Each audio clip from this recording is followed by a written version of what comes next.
Hi everyone, welcome back to Pride Week. Today is unfortunately the last day of our mini-series. Thank you so much for joining me this week or even just today. So if we haven't met, my name is Justine. I identify as a bisexual woman and I use the pronouns she and her. So today, to sort of wrap up the week, I want to cover 3 quick topics to help you be a better ally. So those 3 we're going to talk about are pronouns, helping someone come out, and inclusive language. So let's start off with pronouns. So why do we ask and why do we offer pronouns? So no matter what gender you identify as, gender can be very important to someone's identity, whether you're cisgender or transgender. So to incorrectly gender someone can cause, a lot of, or it can cause bad feelings. So it can make someone feel disrespected, alienated, even dysphoric, or a combination of all of those. So it's really important to remember that we can't tell by looking at someone what their gender is. So you can't tell if someone's transgender, you can't tell if someone's non-binary or gender non-conforming. Asking for pronouns can really help prevent emotional distress. And it sets an example of respect. So it's important to practice pronouns in all situations. So the first time you engage in asking someone's pronouns probably shouldn't be with someone who you think looks different and would use different pronouns than what you're assuming. It should be a practice that we include all the time when we meet new people, no matter what they look like or how they present. So I want to give you 2 sort of examples of how to do this. So in a group setting, you might start off the meeting, particularly if there's people you haven't met, by, introducing yourself and saying your pronouns. So you go around the circle, you say, my name's Justine, I'm in the University of Calgary Rotary Club, and I use the pronouns she, her. You move on, and everyone in the circle does their turn. In a personal setting, you might ask someone, or you would introduce yourself, be like, my name is Justine, I use the pronouns she and her, what about you? And then name tags are also super helpful for this, to just have it listed there, so if you ever forget to do it, people know that you're an ally and you care about these things as well, but just these are things you can work on gradually. One thing that is important to consider is that when doing these pronoun exercises, some trans people might not feel comfortable and they don't feel safe and they really don't want to give you their pronouns. No matter how much of an ally you might seem or look like, sometimes it's just not a safe space. We need to respect that and accept that this conversation is not in that person's best interest at this moment. So that's sort of how to ask why and how to offer yours. I want to leave you with this idea of you're gonna make mistakes. We all make mistakes. No matter how good of an ally you are, it's always a continual learning process and you're gonna make mistakes. And when you do, apologize and move on quickly. Do not offer some sort of drawn out explanation as to why you misgendered them or use the wrong name. Just correct yourself and move on. And if someone corrects you, you can say thank you and then say I'm sorry and then use the correct pronoun or the correct name.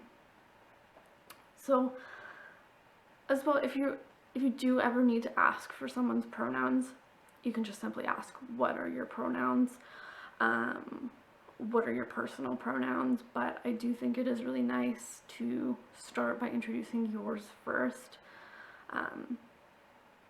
just as a sign of respect and solidarity. That's all. Okay, so our second topic is helping someone come out. So there's a couple different things that I just want to briefly cover. Coming out is different for everyone. It's going to look different, and the best thing we can do is, again, respect, love, and support in the way that that person wants it. So if someone comes out to you and you don't know what their identity means, it's a really good idea to educate yourself online. Google is a phenomenal resource. Or if you know someone else who identifies as that and you just want to say, like, when you were coming out, what would you have liked to hear? Stuff like that. So be sure to educate yourself on what their identity means. That's going to mean the most to someone. Questions. There are some good questions and there are some bad questions. The most cliched question you can probably ask someone is, when did you know? That's not necessarily a question or a conversation I wanted to answer when I was first coming out. It is now because it's part of my story, but just skip that question. A better question to ask is, how can I support you right now? What can I do for you? And, you know, some people might not need anything from you. They just want to let you know. But it's a good place to start. As well, coming out is a process. It's not an event. So everyone's coming out is going to look different. But, you know, to bring it back to me, when I was 18, I started coming out to a couple people, not necessarily in like, I need you to sit down here. I would just new people I met, I would be like, oh yeah, I'm bisexual. But only a couple people knew, and it was only really in Calgary that I did that. And then when I was 21, I came out very publicly on social media, and now, given that this is part of the things that I do, is sort of this advocacy and activism, I'm very comfortable being out to people who I don't even know. So if someone shares my sexuality, I really don't care, because it's sort of part of what I do now, and I'm happy with that. But some people don't want you to share their identity for them, so keep that in mind, and definitely when they've come out to you, if they haven't shared it already, just clarify how many people they're coming out to, if there are any spaces that they don't want to come out in.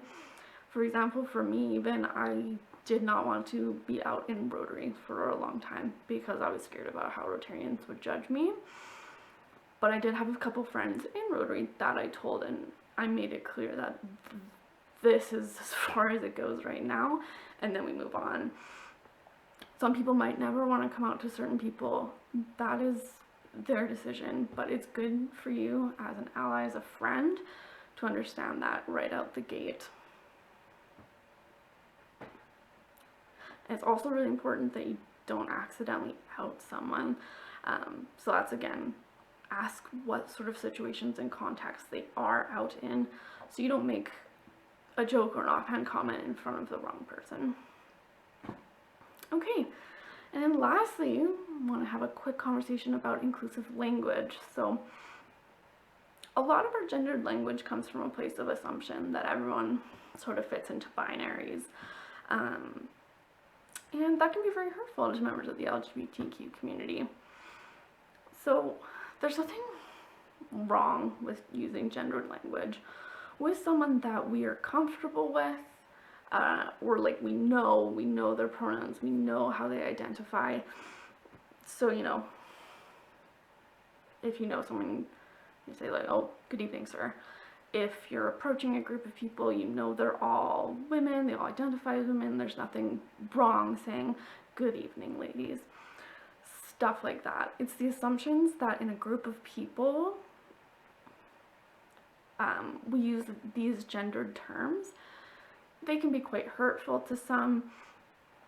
So as a general rule of thumb, if you're around people that you don't know, even around people you do know, because this can be a difficult skill to gain, is just to work on using inclusive language. So, for example, instead of saying ladies and gentlemen or hey guys, I'm really bad at that one. No one's perfect. You can try to say things like hi everyone, good evening folks, you all, y'all if you want. Really good to sort of get into that habit. Things like, do you have any brothers or sisters? Do you have any siblings? Professions, like, oh, he's a policeman, he's a fireman, police officer, firefighter. And then another one that's really important for, I think, Rotary is, instead of saying husbands, wives, just say partners or spouses. So, I think that's where I want to leave it for today. Obviously, there's so much more we could cover and we could talk about. Please let me know if you have any other questions. I will answer as many as I can in comments or in private messages. Or we can make a whole other video about it later down the line. But thank you so much for joining me. I'm so happy and honored to be able to talk about these things on this platform. And yeah, that's all I have for you. Be sure to join us next week. We have some really great videos planned for you. Stay safe, stay healthy, stay happy, and have a good one.